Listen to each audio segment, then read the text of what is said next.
영양제를 잘못 먹으면 오히려 건강을 해칠 수 있다는데요. 오늘은 영양제를 먹을 때 주의해야 할 사항들에 대해 알려주세요. 사실 영양제를 안 먹고 건강한 게 가장 좋습니다. 근데 말처럼 쉽지는 않아요. 뼈 건강에 좋은 비타민 D는 권장량을 채우려면 매일 계란 5개를 먹어야 하니까요.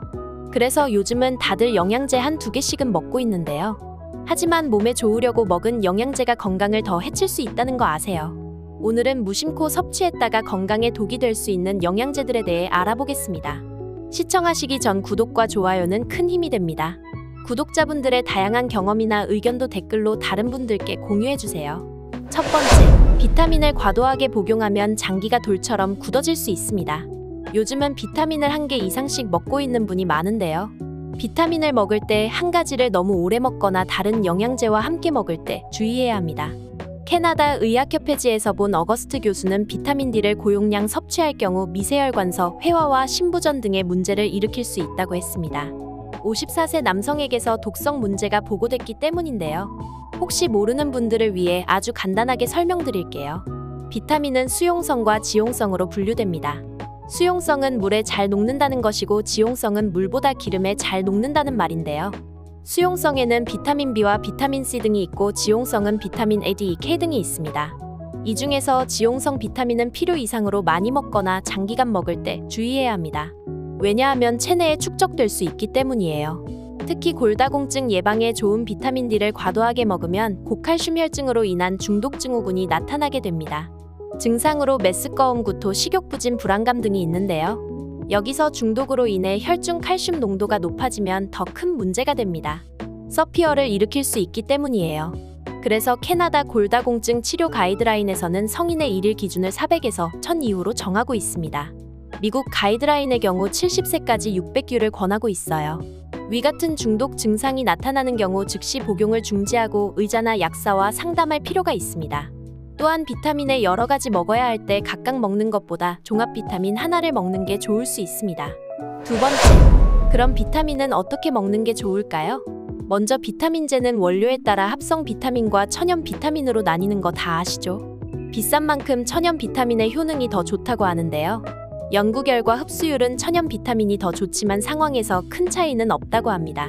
가장 큰 문제는 과도하게 복용하는 것인데요.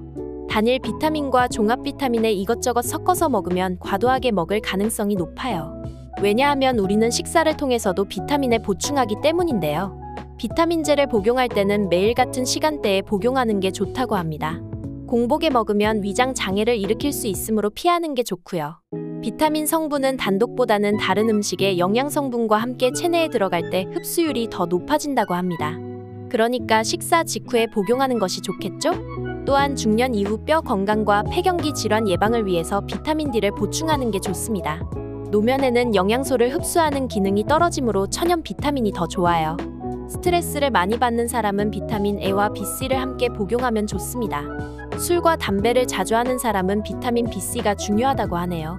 불규칙한 생활 패턴이나 식사를 자주 거르는 사람, 뭘 골라야 할지 모르는 분들은 종합 비타민제가 적합합니다. 세 번째, 유산균은 어떻게 하는 게 좋을까요? 요즘 들어 중요한 연구 결과가 나왔는데요.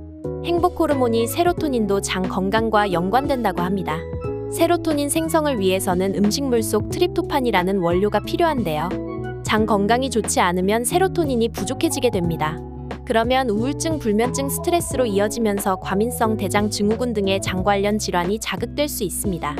대장과 소장은 음식물과 함께 각종 세균이 가장 오래 머물며 통보하는 곳입니다.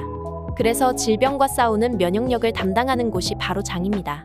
인체 면역세포와 항체 60%가 장에 몰려있을 정도예요.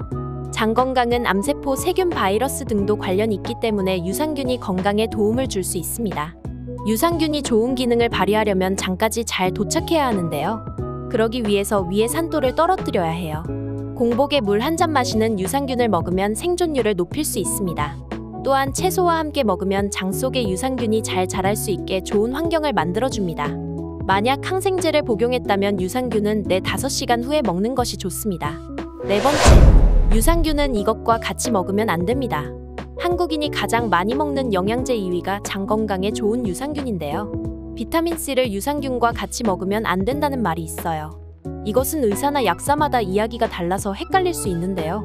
유산균이 산에 매우 약하기 때문에 비타민C의 산성이 영향을 줄 수 있기 때문입니다. 자료를 다 찾아본 결과 큰 영향 없다는 것이 대체적인 의견입니다. 만약 걱정된다면 복용 시간을 1시간 정도 간격을 두면 될 것 같습니다. 또한 차, 커피 등 뜨거운 음식과 주스 등의 산성음료 등도 같이 먹지 말아야 합니다. 특히 항생제와 함께 복용할 경우 좋은 균까지 죽여서 아무런 효과를 보지 못합니다. 보통 위장염, 피부질환 등 세균성 감염에 항생제가 포함되어 있습니다. 그 외에 감기약에도 항생제가 들어가는 경우가 있으니 주의가 필요한데요. 페니실린계나 세팔로스포린계, 카바페남기가 모두 항생제에 속합니다. 잘 모르겠다 싶으면 의사나 약사에게 항생제가 들어가 있는지 꼭 확인할 필요가 있어요. 오늘은 이렇게 영양제 복용 시 주의해야 할 점들에 대해 알아봤는데요. 구독자분들의 건강관리에 도움이 되셨으면 합니다.